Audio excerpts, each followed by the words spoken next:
राहुल गांधी यांनी ट्विट केलेलं आहे की मुख्यमंत्री देवेंद्र फडणवीस यांच्या मतदारसंघामध्ये तर 8% मतदान जे आहे ते विधानसभेच्या निवडणुकीत वाढलेलं होतं. त्या संदर्भात आता पूर्णपणे गदारोळ माजलाय. आता इलेक्शन कमिशनकडनं चर्चेसाठीचं आव्हान जे आहे ते राहुल गांधी यांना पण देण्यात आलं. मला असं वाटतं जर इलेक्शन कमिशननी चर्चेला बोलवलं असेल तर त्याचं आपण सगळ्यांनी स्वागत केलं पाहिजे. आणि शेवटी एका सशक्त लोकशाहीमध्ये चर्चेतूनच मार्ग निघतात. त्याच्यामुळे त्याची चर्चा व्हावी आणि चर्चा झाल्यावर जे काही सत्य आहे ते बाहेर येईल.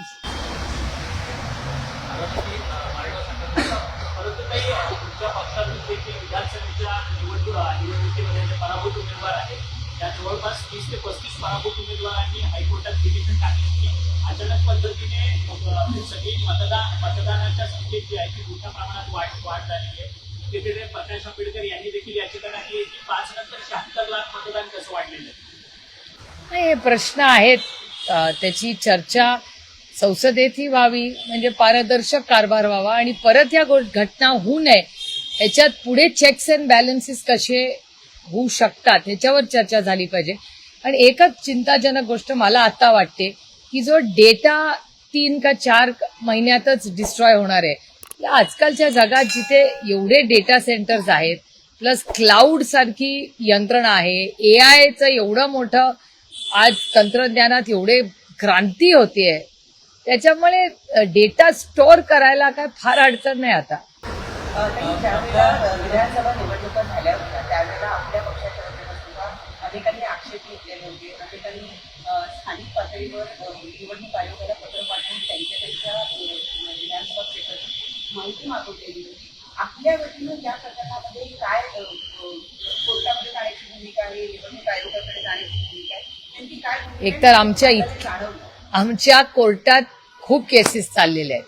म्हणजे एकतर आमची पक्षाची केस चालली आहे, सिंबलची केस चालली आहे. त्याच्यानंतर बारामती लोकसभा मतदारसंघामध्ये वेल्ह्यामध्ये जे पैसे सापडले ती केस चाललेली आहे. त्याच्यानंतर आमचे अनेक कॅन्डिडेट्स आहेत ज्यांना असं वाटतं की त्यांच्यावर अन्याय झाला आणि डेटा ड्रिव्हन आहे, हा फक्त खोटा आरोप नाही आहे. अशा बऱ्याच केसेस आमच्या कोर्टात आता आहेत.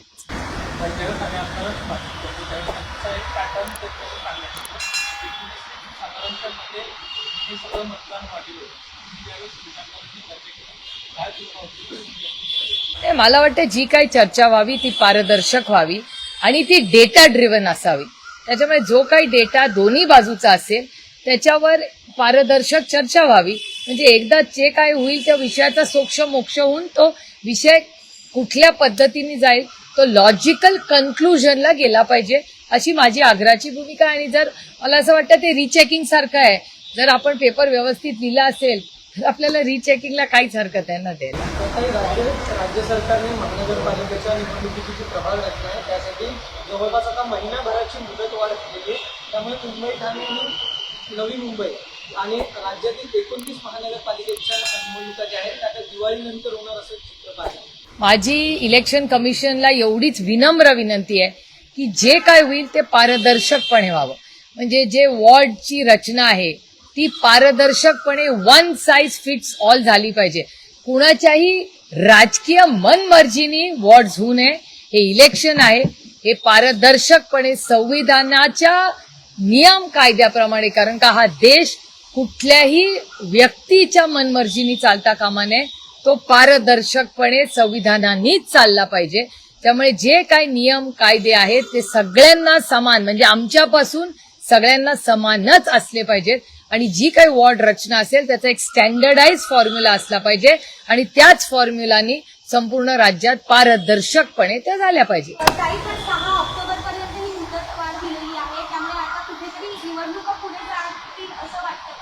मला काय आश्चर्य वाटत नाही. मी तुम्हाला ज्यावेळेस ऑर्डर आली तेव्हाच म्हणत होते की म्हणजे माझे तर सहकारी प्रशांत जगताप हे तर कधीपासून म्हणतात की पुढच्या वर्षीशिवाय इलेक्शन होणार नाही. त्यामुळे मला काय आश्चर्य ह्याच्यात वाटत नाही. तुम्ही आमच्या दरवेळी 6 महिन्याच्या प्रेस कॉन्फरन्सेस काढून बघा. आम्ही जे आरोप मी म्हणणार नाही, जे स्पष्टपणे आम्ही भूमिका मांडलेली आहे ती भूमिका 6 महिन्यांनी खरी होती. सध्या राज्यामध्ये एक अत्यंत महत्वाचा विषय सुरू आहे तो म्हणजे हिंदी भाषा. भाषा जी आहे ती 1ल्या ते 4थ्या वर्गामध्ये शिकवण्याच्या सक्तीला घेऊ. खरं तर सरकारला सक्ती हा शब्द वगळायला जरी असला तरी त्याला बगल देऊन पुन्हा तीच लागू करण्याचा प्रयत्न सुरू असल्याचा आरोप मनसेनं केला. मला असं वाटतं आज कॅबिनेट आहे. मला असं वाटतं काली एक चर्चा वर्षा बंगल्यावर झाली असं आज वर्तमानपत्रातही आले आणि तुमच्याही चॅनल्समध्ये दाखवलं. शिक्षण हा अतिशय गंभीर विषय. ती काय फक्त बातमी किंवा एक विषय ज्याच्यावर आम्ही विरोधक आहोत म्हणून आम्ही टीका करत बसावा असा नाही. हा अतिशय गंभीर विषय आपल्या सगळ्यांच्या मुलांच्या आयुष्याचा प्रश्न आहे. त्याच्यामुळे न्यू एज्युकेशन पॉलिसी हे शिक्षण सोपं करण्यासाठी होती, अवघड नाही.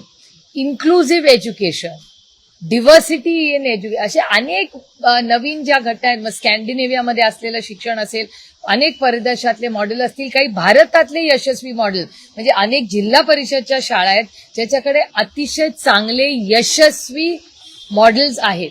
तर का नाही त्या सगळ्या प्रक्रियेतून ज्या काही बेस्ट प्रॅक्टिसेस असतील त्या सगळ्या घ्याव्या आणि त्या पद्धतीने शिक्षण तज्ज्ञांचं मार्गदर्शन घेऊन हा निर्णय घ्यावा. याच्यात आम्ही सगळे शिक्षण तज्ज्ञ नाही, शिक्षण तज्ज्ञांना घ्या. आणि मी स्वतः SSC मध्ये शिकलेले आहे. तर 2 भाषा या SSC मध्ये आहेत 1ली ते 4थी. याच्यात बदल आणण्याचं कारण काय? त्याला काहीतरी डेटा एव्हिडन्स पाहिजे ना. आता कुणाची मनमर्जी लागली म्हणून चला आता हे बदला असं होत नाही. आणि मला एक चिंता वाटते ज्याबद्दल मी माननीय दादा भुसेजींना वेळही मागितली आहे की एका वर्तमानपत्रात अशी बातमी आली होती की हे 3री भाषा जी शिकवणार आहे त्याच्यामुळे जो फायनान्शियल लोड येणार आहे त्याच्यामुळे स्पोर्ट्स आणि ड्रॉइंग टीचर हे कमी करणार आहे असं वर्तमानपत्रात आलेली बातमी आहे. त्याच्यामुळे जरूर त्यांना जे काही निर्णय घ्यायचा आहे ते घ्यावा, पण नवीन काही बदल करत असताना तुम्ही स्पोर्ट्स टीचर आणि ड्रॉइंग टीचर जर कमी करणार असाल तर हा योग्य नाही. त्याच्यामुळे ह्याच्यासाठी मी क्लॅरिफिकेशन मागण्यासाठी दादा भुसेंची वेळ मागितली.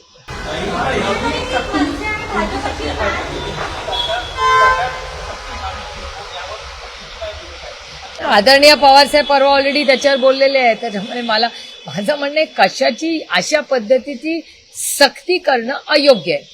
पालक ठरवतील त्यांच्या मुलांना कशी सक्ती द्यायची, सरकार नाही ठरवणार कशाची सक्ती करायची.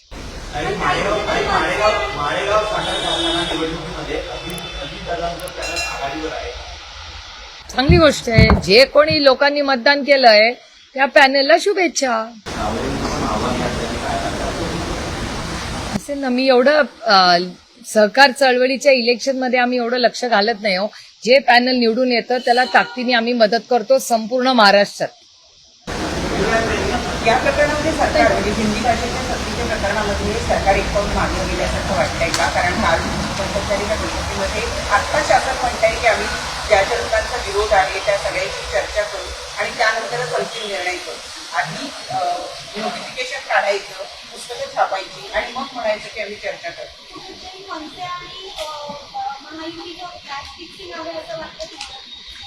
मी शिक्षणाला खूप सिरियसली घेते. त्याच्यात राजकारण पक्ष ह्याची मतांपेक्षा तज्ज्ञांची काय मतं आहेत, कारण का ह्या मुलांच्या आयुष्याचा प्रश्न आहे. तो काय कुणाच्या तरी इलेक्शनमध्ये मी अडकत नाही. आणि माझं स्वतःचं मत आहे सरकार कुणाचंही असू दे, काही विषय आहेत ज्याच्यात राजकारण आणू नये आणि तज्ज्ञांनी त्याच्यात त्यांचं मार्गदर्शन कुठल्याही सरकारने घ्यावं.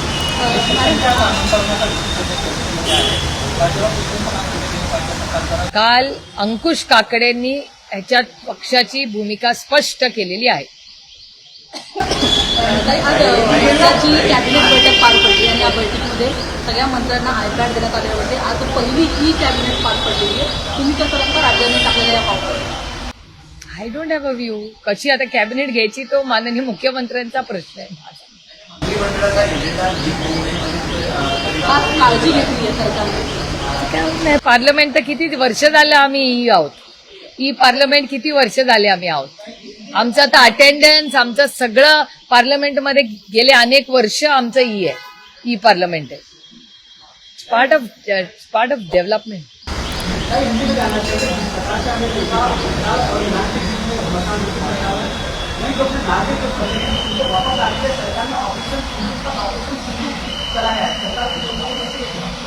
नहीं, बहुत दुनिया में आज जो हो रहा है बहुत चिंता की बात है. और मेरे ख्याल से MEA हो और माननीय प्रधानमंत्री जी ने डी एस्केलेशन के बारे में जो कहा है और प्रेसिडेंट ट्रंप ने भी वैसे कहा है, ऐसी सब न्यूज अभी आ रही है। सो आज जियो पॉलिटिकली जो इंस्टेबिलिटी हो रही है वो बहुत चिंताजनक। जिस प्रकार से हमने देखा था इंडिया पाकिस्तान के बीच की घमासान बहुत होता था, ट्रंप सामने आके मसला करता था, ईरान और इसराइल के बीच मसला था, ईरान को क्या सबकी एक ही भावना है, डी एस्केलेट। सब जगह से डी एस्केलेशन का ही सबका सुझाव आ रहा है।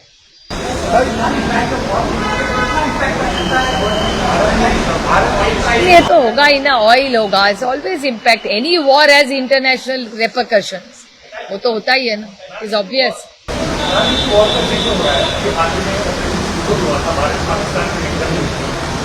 लेकिन जो वहाँ के कमेंट्स हैं पाकिस्तानी नेताओं के, वो हम लेने खिलाफ ऊपर बढ़ से कहते हैं कि अगर इस ऑलरेडी पर बैन लगा तो एक बार फिर हम और पहुंच जाएंगे पाकिस्तान को जवाब। मेरे ख्याल से MEA will make a clear statement ना। ये नेशनल सिक्योरिटी के इश्यूज है, इस पे एमईए का स्टेटमेंट आएगा, क्योंकि ये क्या न्यूज चैनल और आप और मेरी की चर्चा नहीं है, बहुत सीरियस चर्चा होती है। और मेरे ख्याल से इस पे एमईए जवाब दे तो ज्यादा ठीक होगा।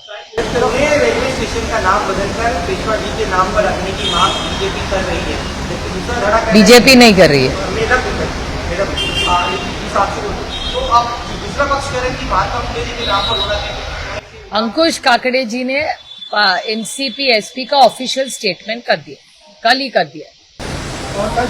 राहुल गांधी ने ट्वीट करके फडणवीस को लेकर तारीफ किया कि उनके कॉन्स्टिट्यूंसी में इस तरीके का वोटर लिस्ट का जो बन रहा होगा। मेरे ख्याल से इसका जवाब इलेक्शन कमीशन ने देना चाहिए। इलेक्शन कमीशन क्या कहती है देखते हैं, लेट्स वेट।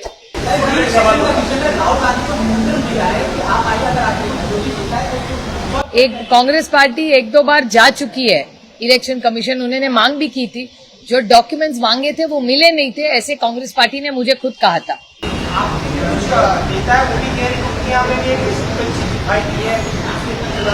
हमने सारे इश्यूज रेज किए हुए हैं, हम रिप्लाई की मांग कर रहे हैं। अभी रिप्लाई आया नहीं हमें, वो नहीं मुझे पता। हमने कई इश्यूज रेज किए हुए हैं, हम इंतजार में है कि हमें जवाब आएगा, एक दिन चिट्ठी आएगी। एक सवाल ये होगा कि हाल फिलहाल में बाइको इलेक्शन में गुजरात और केरला में यहाँ पर आम आदमी पार्टी और कांग्रेस को लीड मिली, यानी कि विपक्ष को लीड मिली था। ये इलेक्शन भी ईवीएम पर ही, क्या इसे लेकर डिफरेंस ऑफ ओपिनियन देखने मिलता है ईवीएम पर काम? नहीं, मेरे ख्याल से एनालाइज करना चाहिए, अगर कि वोट कितने बढ़े कम हुए, इसका सबका एनालिसिस करना पड़ेगा। भाजपा को लेकर काफी मुद्दा फैलाया हुआ है, आपके पास क्या? आदरणीय पवार साहब ने पिछले हफ्ते ये किया था कि कोई भी ये कंपल्शन नहीं होना चाहिए, ऐसा स्टेटमेंट उन्होंने ऑलरेडी एक हफ्ते पहले कर चुके हैं।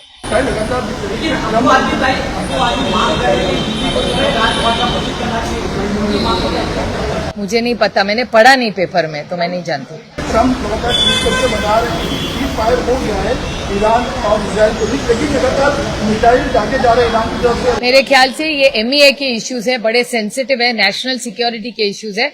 एमईए इस पे विस्तार पे स्टेटमेंट करेंगे। बाई इलेक्शन को लेकर थोड़ा अगर आप डिटेल में बात करें, बेसिकली आपको लग रहा है किसी प्रकार का पैटर्न है, बाई इलेक्शन विपक्ष जीतता है और जो मेन इलेक्शन है वो अभी देखो, मैं जब आरोप करती हूँ तो हमेशा डेटा ड्रिवन करती हूँ, तो मैं कभी भी एक तो पहले किसी पे आरोप नहीं करती, और करती हूँ तो डेटा ड्रिवन करती हूँ। तो एक बार थोड़ा सा डेटा होमवर्क और कर ले, उसके बाद बात करेंगे इस पे। Thank you very much, thank you.